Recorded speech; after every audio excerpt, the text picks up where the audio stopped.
Hey, bonjour à tous, ici le Sonic Ryu-sensei, j'espère que vous allez bien. Aujourd'hui, une nouvelle vidéo sur Zoro et King qui sont deux grands seconds d'équipage. Dans cette vidéo, je vais concrètement vous expliquer ce qui va se passer, pourquoi est-ce que ça va se passer, mais également comment est-ce que ça va se passer. King et Zoro sont deux pirates extrêmement intéressants et extrêmement puissants à beaucoup de niveaux. Que ce soit niveau force brute, niveau force mentale, résistance ou au niveau maniement de l'épée, ces deux hommes sont hyper hauts au niveau mondial, ils vont nous offrir un spectacle d'exception. Juste avant de commencer, petite sponsor pour la vidéo, par rapport au copyright, droit d'auteur, sur la chaîne c'est catastrophique, mais c'est pas grave, on reste debout comme barbe blanche. Allez, c'est parti, tout en vous rappelant que je reprends un excellent rythme de vidéo ce mois-ci. Oui. Cette vidéo est sponsorisée par Zuba, Zubattle Arena. On m'a gentiment demandé de montrer mes compétences en Battle Royale sur Zuba. Zuba est un nouveau jeu mobile gratuit pour jouer un gigantesque jeu de bataille royale avec jusqu'à 45 joueurs sur chaque carte. Zuba est encore assez nouveau mais il a déjà obtenu plus de 10 millions de téléchargements et c'est noté à 4,6 sur l'App Store. Le jeu est gratuit et disponible sur iOS et Android.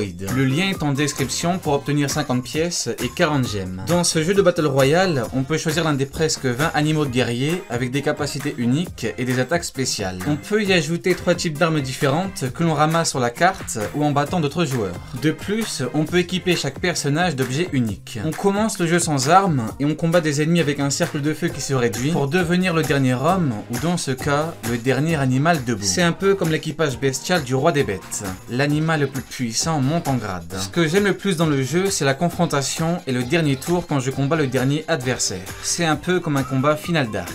Dans le jeu, on peut ouvrir des boîtes de butin, il y a des mises à niveau des personnages, des émoticônes, des skins, tout ça. Le jeu est vraiment bien. Oui. Alors, qu'est-ce que vous attendez? Allez dans la description, cliquez sur les liens et obtenez 50 pièces d'or et 40 gemmes. Bonne chance.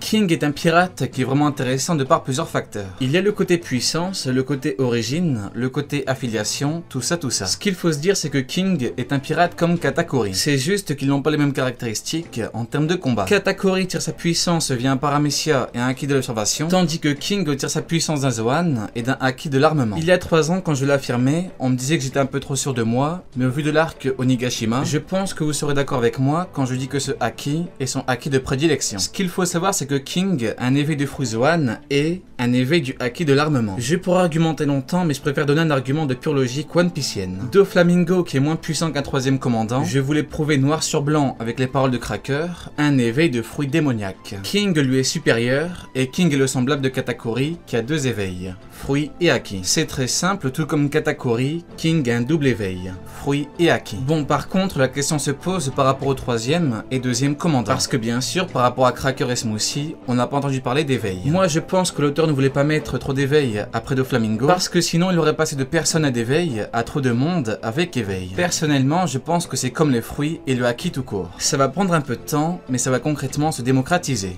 Ne vous inquiétez pas, faites-moi confiance.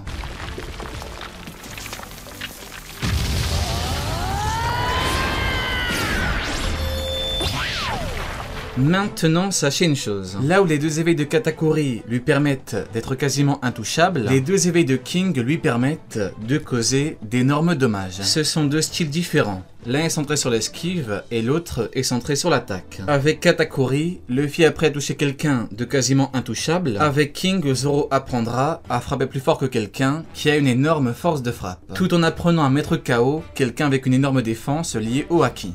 Oui. Par contre, là je sais que beaucoup se disent, mais attends, donc tu penses que Zoro combattra King à 100%? Eh bah écoutez, ne passons pas par 4 chemins. De la même manière qu'avant tout le monde, je vous ai dit que Luffy allait affronter Katakuri, sortir une nouvelle forme et le battre. De la même manière qu'avant tout le monde, je vous ai dit que Franky allait combattre Sasaki, que Robin allait combattre Black Maria ou encore que Nami allait combattre Ulti. Je vous le dis et je vous le confirme, Zoro va combattre King et il va le battre. Monsieur Eiichiro Oda n'avance pas à l'aveugle. Il prépare les combats de ces personnages et après analyse, je peux concrètement vous les donner. À l'avance, bien évidemment. Donc, comme je le dis très souvent, faites-moi confiance. À votre avis, pourquoi est-ce que Katakuri a un trident et non une épée? Eh bien c'est simple, parce que Katakuri est un second de Yonko et que c'est Zoro qui doit combattre et battre un second de Yonko qui a une épée. Tout simplement. Le futur de Zoro, le voici. Battre King. C'est seulement le battant qu'il pourra songer à avoir le titre de meilleur épéiste au monde dans pas longtemps.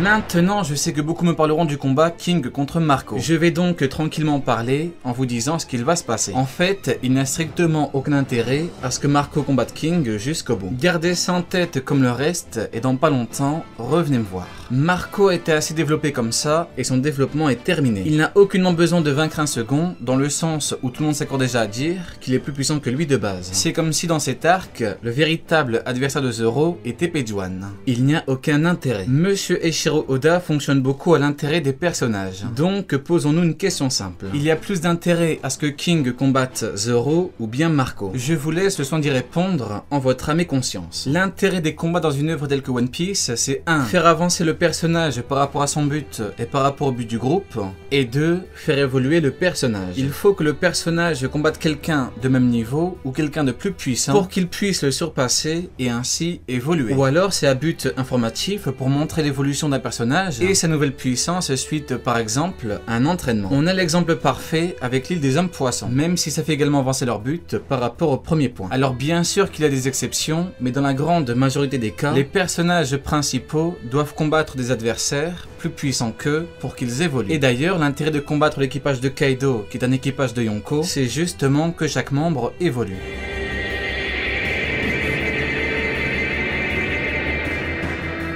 En ce qui concerne le niveau actuel de Zoro, je vais y répondre le plus clairement possible. Même s'il a actuellement le potentiel pour avoir le niveau de second empereur tout de suite, il ne confirmera ce niveau qu'après avoir battu un second empereur. Et d'ailleurs, c'est pas parce que Zoro combat actuellement Kaido qu'il a le niveau d'empereur. Sinon, on peut dire que Law qui attaque Big Mom a également le niveau d'empereur.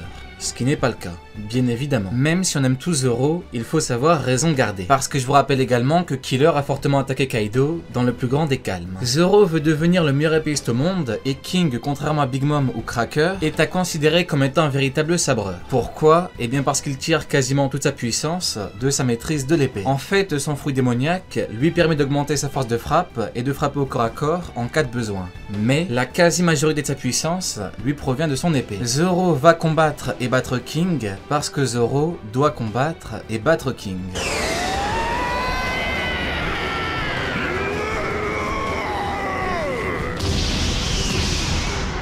Ce qui permet actuellement au groupe de combattre Big Mom et Kaido, c'est deux choses. Tout d'abord, les empereurs ne sont pas du tout à 100%, et même loin de là. En effet, Big Mom frappe en riant et Kaido n'a pas combattu en forme hybride. On l'a vu avec Oden, Kaido s'est fait allumer en forme full dragon. Cette forme peut certes être efficace, mais il est beaucoup trop simple de l'allumer calmement. Et d'ailleurs, on l'a clairement vu avec les fourreaux rouges. Ils l'ont allumé, mais une fois détransformé, ils se sont fait terminer. Moi, je me souviens très bien d'il y a un an, quand je parlais de la forme hybride de Kaido qui est tout fracassé. Beaucoup me disaient que la forme hybride n'était pas la plus puissante forme de Kaido, sous prétexte que le combat contre Oden s'était terminé sur le mode full dragon. Au final, l'avenir donne raison à Lauro Jackson.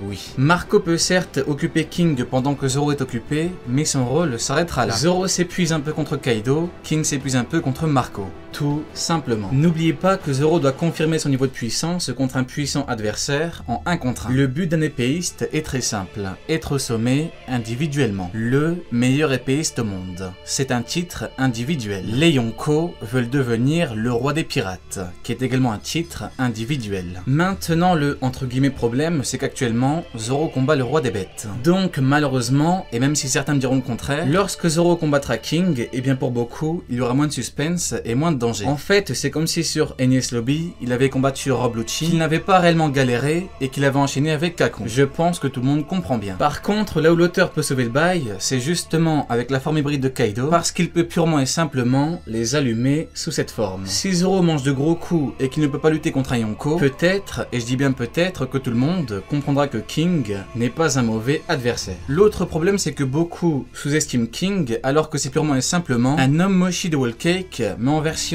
animal antique sur Onigashima. Rappelez-vous de Katakuri sur Whole Cake, c'était un ovni qui a mis une claque à tout le monde. Sa prestation était énorme, ses compétences étaient énormes, tout était énorme, sans parler de son charisme.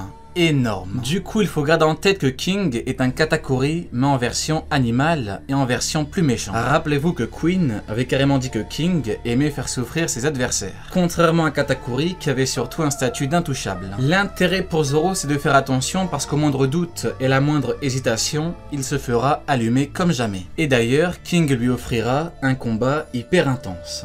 Gardez ça en tête.